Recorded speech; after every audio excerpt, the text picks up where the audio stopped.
Okay, so we're going to use the product rule on this one, and we're going to evaluate at f prime of 0. So that's kind of an interesting piece to be able to evaluate it at f prime of 0, and I'll show you why.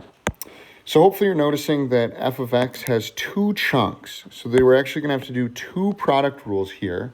So I'm going to go ahead and I'm going to start that off. So I'm going to say that f prime of x is equal to, my green chunk is my first one, times the derivative of the second one, which is cosine of x, plus the second one, sine of x, times the derivative of the first one, which is 2x. I then need to add that to my second chunk, where it's the first one times the derivative of the second one, plus the second one times the derivative of the first one, which is 2. So everything in green came from the green product rule. Everything in red came from the red product rule.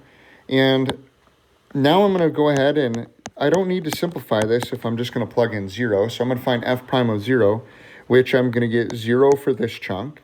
Well, 1 for that chunk. Sine of 0 is always 0. 2 times 0 is 0. Plus 2 times 0, which is another 0. Sine is always 0 at 0. And then the cosine is 1, and 2 is just 2. So if I go ahead and simplify this all out, these are all going to be 0, and I'm left with f prime of 0 is equal to 2.